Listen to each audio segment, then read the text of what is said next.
जय श्री कृष्ण। आप सभी को आषाढ़ मास के 23वें दिन की ढेरों शुभकामनाएं। प्रिय भक्तों, पिछले अध्याय में आपने सुना कि किस प्रकार निर्धन किसान गोपाल ने केवल एक लोटा जल भगवान श्रीहरि के पवित्र नाम और निःस्वार्थ सेवा के बल पर स्वयं भगवान श्री लक्ष्मी नारायण के दिव्य दर्शन प्राप्त किए। भगवान ने यह उपदेश दिया कि आषाढ़ मास में श्रद्धा से किया गया जलदान, हरिनाम जप, तुलसी पूजन और सेवा कभी व्यर्थ नहीं जाती। हे भक्तों, क्या आषाढ़ मास में आने वाली देवशयनी एकादशी वास्तव में सभी एकादशियों में विशेष स्थान रखती है? भगवान श्री विष्णु इस दिन योग निद्रा में क्यों प्रवेश करते हैं? इस दिन व्रत रखने से मनुष्य को कौन कौन से दिव्य फल प्राप्त होते हैं? और क्या एक घोर पापी भी इस एकादशी के प्रभाव से भगवान की कृपा प्राप्त कर सकता है?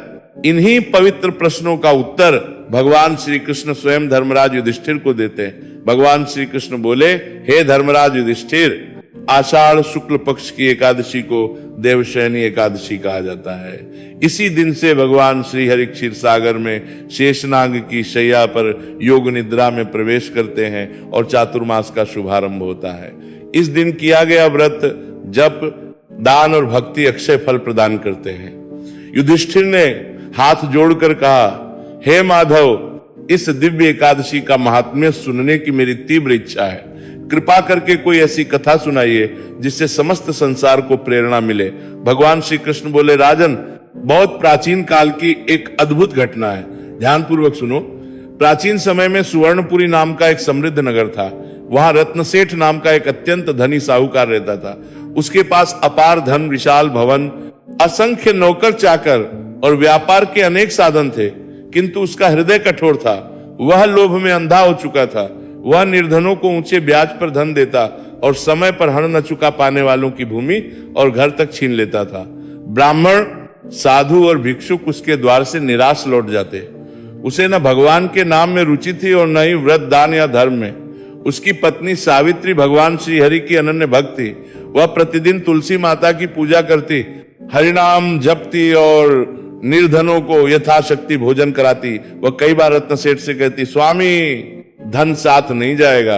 आषाढ़ मास चल रहा है, कम से कम देवशयनी एकादशी का व्रत तो कर लीजिए। भगवान श्रीहरि की कृपा से जीवन सफल हो जाएगा। लेकिन रत्नसेठ हंसकर कहता, सावित्री, संसार धन से चलता है, उपवास से नहीं। यदि एक दिन भोजन न करूं तो व्यापार का नुकसान होगा। भगवान को यदि कुछ देना ही है तो मंदिर बनवा दूंगा, भूखा रहकर मुझे क्या मिलेगा?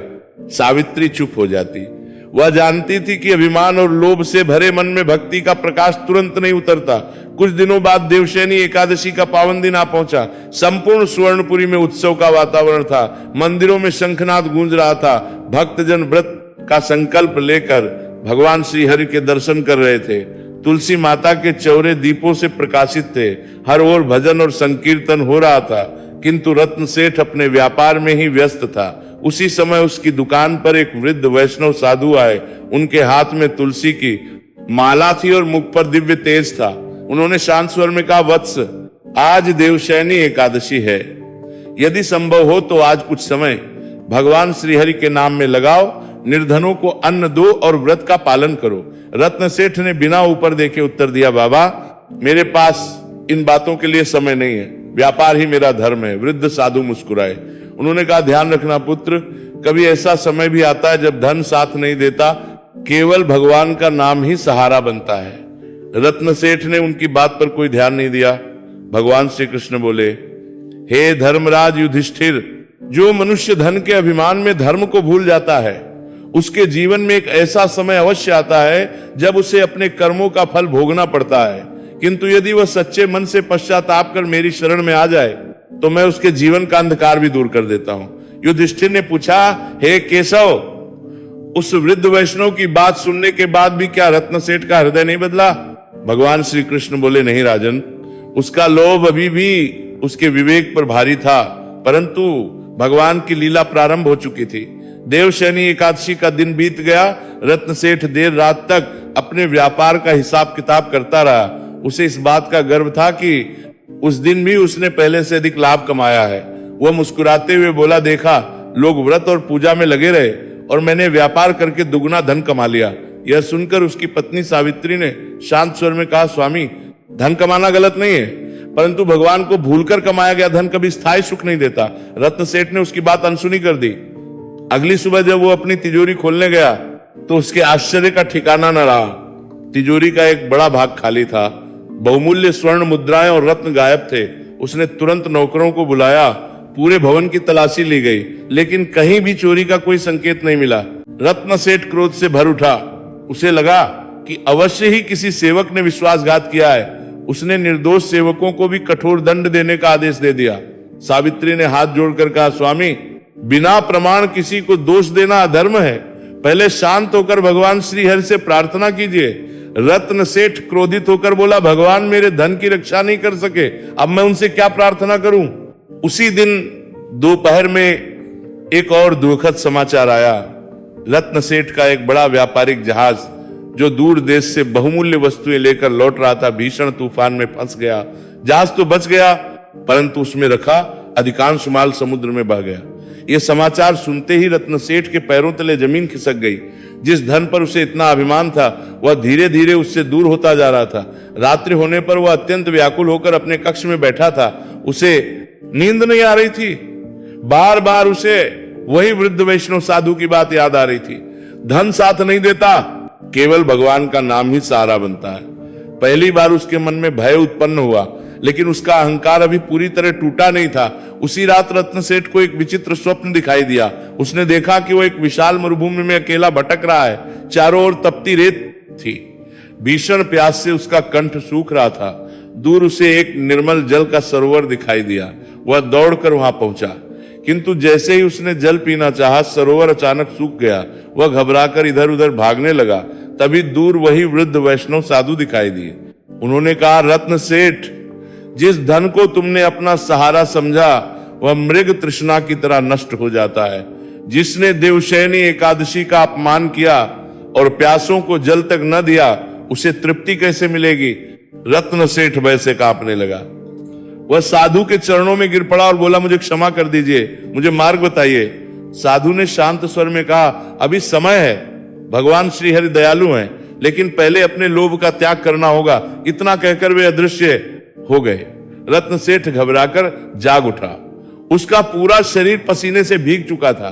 बाहर अभी ब्रह्म मुहूर्त का समय था। दूर किसी मंदिर से शंख ध्वनि सुनाई दे रही थी। उसके मन में पहली बार भगवान श्रीहरि के दर्शन करने की तीव्र इच्छा जागी। भगवान श्री कृष्ण बोले, हे धर्मराज युधिष्ठिर, जब मनुष्य अपने दोष को पहचान लेता है, तभी उसके उद्धार का मार्ग खुलता है। देवशयनी एकादशी केवल उपवास का नाम नहीं है, बल्कि लोभ, अहंकार और अधर्म का त्याग कर भगवान की शरण में आने का पवित्र अवसर है। युधिष्ठिर ने पूछा, हे जनार्दन, क्या रत्न सेठ ने अपने स्वप्न के बाद वास्तव में अपने जीवन को बदलने का निश्चय कर लिया। भगवान श्री कृष्ण बोले, राजन, उसके हृदय का कठोर पत्थर अब पिघलने लगा था, परंतु भगवान अभी उसकी श्रद्धा की अंतिम परीक्षा लेने वाले थे। प्रातःकाल होते ही रत्न सेठ बिना किसी सेवक के घर से निकल पड़ा। उसके मन में एक ही इच्छा थी, आज मुझे उस वृद्ध वैष्णव के दर्शन अवश्य करने हैं। नगर की गलियों में भक्तजन भगवान श्री हरि का नाम गाते हुए मंदिर की ओर जा रहे थे। कहीं भजन हो रहे थे, कहीं तुलसी माता की परिक्रमा हो रही थी, कहीं निर्धनों को भोजन कराया जा रहा था। रत्न सेठ ये सब देखकर सोचने लगा, मैं इतने वर्षों तक धन कमाने में लगा रहा, लेकिन जीवन का वास्तविक सुख तो इन भक्तों के चेहरे पर दिखाई दे रहा है। वह मुख्य विष्णु मंदिर पहुंचा। वहां उसने देखा कि वही वृद्ध वैष्णव साधु मंदिर के कोने में बैठे तुलसी की माला से हरिनाम जप रहे हैं। उनके मुख पर वही दिव्य तेज था। रत्न सेठ दौड़कर उनके चरणों में गिर पड़ा। आंखों से आंसू बहाते हुए बोला, महाराज, मुझे क्षमा कर दीजिए। मैंने आपके वचनों का उपहास किया। धन के अभिमान में मैंने धर्म का अपमान किया। कृपया मुझे बताइए कि मैं अपने पापों का प्रायश्चित कैसे करूं। वृद्ध वैष्णव ने उसके सिर पर हाथ रखा और बोले, वत्स, भगवान श्री हरि करुणामय है। जो सच्चे हृदय से पश्चाताप करता है, उसके लिए उनके द्वार कभी बंद नहीं होते। रत्न सेठ ने पूछा, भगवान, क्या मेरे जैसे पापी का भी उद्धार हो सकता है। साधु मुस्कुराए और बोले, यदि पापी का उद्धार न हो तो भगवान की करुणा का क्या अर्थ। परंतु केवल शब्दों से नहीं, कर्मों से पश्चाताप सिद्ध करना होगा। उन्होंने आगे कहा, आज से तुम 3 संकल्प लो। पहला, कभी भी किसी निर्धन से अन्यायपूर्ण ब्याज नहीं लोगे। दूसरा, प्रत्येक एकादशी को भगवान श्री हरि का व्रत रखोगे और हरिनाम का जप करोगे। तीसरा, आषाढ़ मास में प्रतिदिन भूखों को अन्न और प्यासों को जल दोगे। रत्न सेठ ने तुरंत दोनों हाथ जोड़ दिए। मैं इन तीनों संकल्पों का जीवन भर पालन करूंगा। उसी समय एक निर्धन वृद्धा अपने छोटे से पौत्र के साथ मंदिर के बाहर बैठी रो रही थी। बालक कई दिनों से बीमार था। वृद्धा के पास औषधि खरीदने तक के पैसे नहीं थे। रत्न सेठ ने उसे पहचान लिया। कुछ महीने पहले उसी वृद्धा ने उससे क्षण लिया था। क्षण न चुका पाने के कारण उसने उसकी छोटी सी भूमि अपने नाम कर ली थी। आज पहली बार उसे अपने कर्मों की तरफ नहीं खिला, अब पुछ न पर दिखी, पर लज्जा आई। वह वृद्धा के पास गया, हाथ जोड़कर बोला, माता मुझे क्षमा कर दीजिए, मैंने लोभ में आकर आपके साथ अन्याय किया। आज मैं आपकी भूमि आपको वापस लौटाता हूं और यह धन भी स्वीकार कीजिए। इससे अपने पौत्र का उपचार कराइए। वृद्धा की आंखों से आंसू बह निकले। वो बोली, बेटा आज भगवान श्री हरि ने मेरी सुन ली। वृद्ध वैष्णव दूर खड़े ये दृश्य देखकर मुस्कुरा रहे थे। उन्होंने मन ही मन कहा, अब इसका हृदय बदलने लगा है। उस दिन से रत्न सेठ ने अपना जीवन बदलना प्रारंभ कर दिया। उसने अपने गोदामों के द्वार निर्धनों के लिए खोल दिए। प्रतिदिन सैकड़ों लोगों को भोजन कराया जाने लगा। नगर के मुख्य मार्गों पर शीतल जल की प्याऊ बनवाई गई। मंदिर में प्रतिदिन दीपदान और हरिनाम संकीर्तन होने लगा। लोग आश्चर्य से कहने लगे, क्या ये वही रत्न सेठ है जो कभी एक मुट्ठी अन्न भी दान नहीं देता था? भगवान श्री कृष्ण बोले, हे धर्मराज युधिष्ठिर, केवल संकल्प कर लेना ही पर्याप्त नहीं होता। जब तक मनुष्य अपने संकल्प पर कठिन परिस्थितियों में भी अडिग नहीं रहता, तब तक उसकी भक्ति पूर्ण नहीं मानी जाती। इसलिए भगवान अपने प्रिय भक्तों की परीक्षा अवश्य लेते हैं। युधिष्ठिर ने पूछा, हे केशव, रत्न सेठ ने तो अपना जीवन बदल लिया था, फिर उसकी अंतिम परीक्षा कैसी हुई? भगवान श्री कृष्ण बोले, राजन, भगवान श्री हरि ये देखना चाहते थे कि उसका परिवर्तन केवल भय के कारण था या सच्ची भक्ति के कारण। अब आगे की कथा सुनो। कुछ ही दिनों में रत्न सेठ की उदारता की चर्चा दूर दूर तक फैल गई। प्रतिदिन उसके घर के बाहर निर्धनों की लंबी पंक्ति लगने लगी। किसी को अन्न मिलता, किसी को वस्त्र, किसी को औषधि, तो किसी को आर्थिक सहायता। रत्न सेठ प्रत्येक व्यक्ति को सम्मान पूर्वक सहायता देता। उसके मुख पर पहले जैसा अहंकार नहीं, बल्कि विनम्रता दिखाई देती थी। उसकी पत्नी सावित्री भगवान श्री हरि का धन्यवाद करती और कहती, प्रभु आपने मेरे स्वामी का जीवन धन्य कर दिया। एक दिन आषाढ़ मास की कृष्ण पक्ष एकादशी से एक दिन पूर्व रत्न सेठ अपने गोदाम का निरीक्षण कर रहा था। उसी समय उसका पुराना व्यापारिक साझेदार धनपाल वहां आया। धनपाल अत्यंत चतुर और लालची व्यक्ति था। उसने कहा, मित्र, मैंने सुना है कि तुम अपना धन निर्धनों में बांट रहे हो। यदि ऐसा ही चलता रहा तो कुछ वर्षों में तुम्हारे पास कुछ भी नहीं बचेगा। रत्न सेठ मुस्कुराकर बोला, धनपाल, पहले मैं धन का सेवक था, अब मैं भगवान श्रीहरि का सेवक हूं। जो धन दूसरों के काम ना आए, वो किस काम का? धनपाल हंस पड़ा। लगता है साधुओं ने तुम्हारा मन बदल दिया है। याद रखना, संसार दया से नहीं धन से चलता है। रत्न सेठ ने शांत स्वर में उत्तर दिया, संसार चाहे धन से चले, पर जीवन भगवान की कृपा से चलता है। अगले दिन रत्न सेठ ने देवशयनी एकादशी का व्रत रखा। सुबह स्नान करके भगवान श्रीहरि का अभिषेक किया, तुलसी दल अर्पित किया, दिन भर हरिनाम का जप करता रहा। संध्या के समय मंदिर में भजन कीर्तन का आयोजन हुआ। सैकड़ों भक्त वहां एकत्र हुए। उसी समय एक थका हुआ वृद्ध ब्राह्मण मंदिर में आया। उसके साथ उसकी पत्नी और 2 छोटे बच्चे भी थे। ब्राह्मण ने हाथ जोड़कर कहा, हे सेठ जी, कई दिनों से हम भूखे हैं, यदि कुछ अन्न मिल जाए तो बड़ी कृपा होगी। रत्न सेठ ने तुरंत अपने सेवकों से कहा, इनके लिए उत्तम भोजन तैयार करो। तभी एक सेवक घबरा कर आया। उसने कहा, मालिक, गोदाम में आग लग गई है, आग तेजी से फैल रही है। यदि अभी नहीं पहुंचे तो लाखों स्वर्ण मुद्राओं का नुकसान हो जाएगा। यह सुनकर वहां उपस्थित सभी लोग घबरा गए।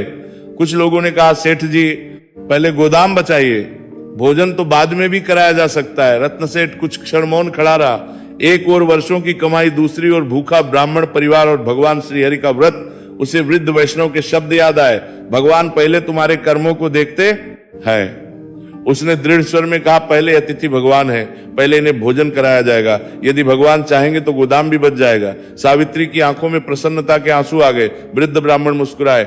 उन्होंने मन ही मन कहा, अब इसकी परीक्षा पूर्ण होने वाली है।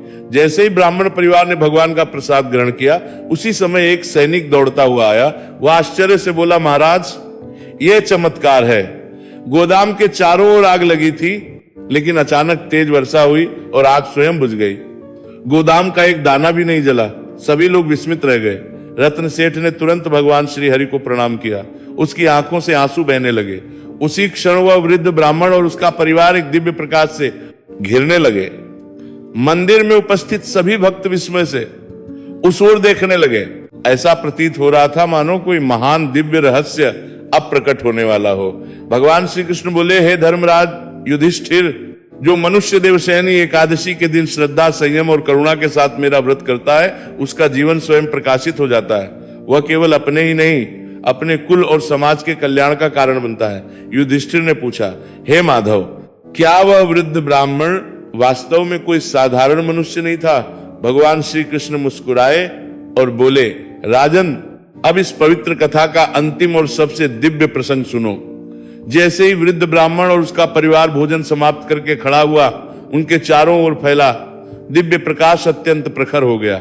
मंदिर की घंटियां अपने आप बजने लगी। शंखध्वनि चारों दिशाओं में गूंज उठी। आकाश से मंद मंद पुष्प वर्षा होने लगी। संपूर्ण मंदिर दिव्य सुगंध से भर गया। वहां उपस्थित सभी भक्त आश्चर्यचकित होकर उस दृश्य को देखने लगे। धीरे धीरे वृद्ध ब्राह्मण का रूप बदलने लगा। उनके साधारण वस्त्र दिव्य पीतांबर में परिवर्तित हो गए। 4 भुजाएं प्रकट हुई। एक हाथ में शंख, दूसरे में सुदर्शन चक्र, तीसरे में गदा और चौथे में कमल शोभित था। उनके साथ खड़ी वृद्धा देवी लक्ष्मी के दिव्य स्वरूप में प्रकट हुई। दोनों बालक जय और विजय के तेजस्वी रूप में दिखाई देने लगे। समस्त भक्तों ने एक स्वर में उद्घोष किया, जय श्री लक्ष्मी नारायण, जय श्री हरि। रत्न सेठ और सावित्री तुरंत भगवान के चरणों में दंडवत लेट गए। दोनों की आंखों से प्रेमाश्रु बहने लगे। रत्न सेठ कांपते हुए बोला, प्रभु, मैं कितना बड़ा अपराधी था। मैंने लोभ और अहंकार में आपका, आपके भक्तों का और निर्धनों का अपमान किया, फिर भी आपने मुझे अपनी शरण दी। भगवान श्रीहरि ने करुणा से उसका हाथ पकड़कर उठाया। वे बोले, वत्स, जो अपने अपराध को स्वीकार कर धर्म के मार्ग पर लौट आता है, वह मुझे अत्यंत प्रिय होता है। तुम्हारा पश्चाताप सच्चा था, इसीलिए मैं स्वयं तुम्हारी परीक्षा लेने आया था। भगवान ने आगे कहा, पहले मैं वैष्णव साधु के रूप में आया, तब तुम्हारे हृदय में परिवर्तन का बीज बोया। फिर मैंने तुम्हें स्वप्न के माध्यम से चेताया और आज ब्राह्मण बनकर तुम्हारी अंतिम परीक्षा ली। तुमने अपने धन से अधिक महत्व अतिथि सेवा, एकादशी व्रत और धर्म को दिया, इसीलिए मैं तुमसे अत्यंत प्रसन्न हूं। रत्न सेठ ने हाथ जोड़कर कहा, प्रभु, अब मुझे कोई वरदान नहीं चाहिए, बस इतना आशीर्वाद दीजिए कि जीवन भर आपके चरणों से मेरा मन कभी अलग न हो। भगवान मुस्कुराए, वत्स, यही सबसे बड़ा वरदान है। भगवान श्री हरि ने अपना दाहिना हाथ आशीर्वाद की मुद्रा में उठाया और बोले, आज से तुम्हारे घर का धन केवल तुम्हारे लिए नहीं, बल्कि धर्म, सेवा और लोक कल्याण के लिए होगा। जो धन दूसरों के कल्याण में लगाया जाता है, वही वास्तव में अक्षय धन है। जो भक्त देवशयनी एकादशी का व्रत रखकर तुलसी दल से मेरी पूजा करेगा, हरिनाम का जप करेगा, ब्राह्मणों, गौं, अतिथियों और निर्धनों की सेवा करेगा, उसे मैं इस लोक में सुख और अंत में वैकुंठ धाम प्रदान करूंगा। उस दिन के बाद रत्न सेठ ने अपनी आधी संपत्ति धर्म कार्य में समर्पित कर दी। उसने नगर में श्री हरि का भव्य मंदिर बनवाया, यात्रियों के लिए धर्मशाला का निर्माण कराया, अनेक स्थानों पर शीतल जल की प्याऊ बनवाई, निर्धनों के लिए निःशुल्क अन्न क्षेत्र स्थापित किया। प्रत्येक देवशयनी एकादशी पर विशाल हरिनाम संकीर्तन और अन्नदान का आयोजन प्रारंभ किया। धीरे धीरे सुवर्णपुरी केवल धन के लिए नहीं, बल्कि धर्म, सेवा और भगवान श्री हरि की भक्ति के लिए प्रसिद्ध हो गई। लोग दूर दूर से वहां देवशयनी एकादशी का व्रत करने आने लगे। भगवान श्री कृष्ण बोले, हे धर्मराज, देवशयनी एकादशी केवल एक व्रत नहीं, बल्कि आत्मशुद्धि का पर्व है। इस दिन मनुष्य को लोभ, क्रोध, अहंकार और अन्याय का त्याग करके भगवान श्री हरि की शरण ग्रहण करनी चाहिए। जो भक्त इस दिन श्रद्धा से उपवास, हरिनाम, तुलसी पूजन, दीपदान, अन्नदान और सेवा करता है, उस पर मेरी विशेष कृपा बनी रहती है। युधिष्ठिर ने श्रद्धा पूर्वक भगवान श्री कृष्ण के चरणों में प्रणाम किया और कहा, हे प्रभु, आज मुझे ज्ञात हुआ कि एकादशी का वास्तविक फल केवल उपवास से नहीं, बल्कि हृदय की पवित्रता, दया और श्री हरि के प्रति अटूट श्रद्धा से प्राप्त होता है। भगवान श्री कृष्ण प्रसन्न होकर बोले, राजन, तुमने सत्य कहा। अब अगले अध्याय में मैं तुम्हें एक ऐसे शिकारी की कथा सुनाऊंगा जिसने आषाढ़ मास में अनजाने में किया गया एक पुण्य कर्म करके अपने समस्त पापों से मुक्ति प्राप्त की। देवशयनी एकादशी के दिन श्रद्धा से भगवान श्री हरि का व्रत, तुलसी पूजन, हरिनाम जप, अतिथि सेवा, अन्नदान और करुणा का पालन करने वाला भक्त भगवान की विशेष कृपा प्राप्त करता है। सच्चा पश्चाताप और धर्ममय जीवन ही मनुष्य को भगवान के निकट ले जाता है। श्री कृष्णार्पणमस्तु। जय श्री हरि। इति श्री आषाढ़ मास महात्म्य त्रयोविंशोऽध्याय संपूर्ण।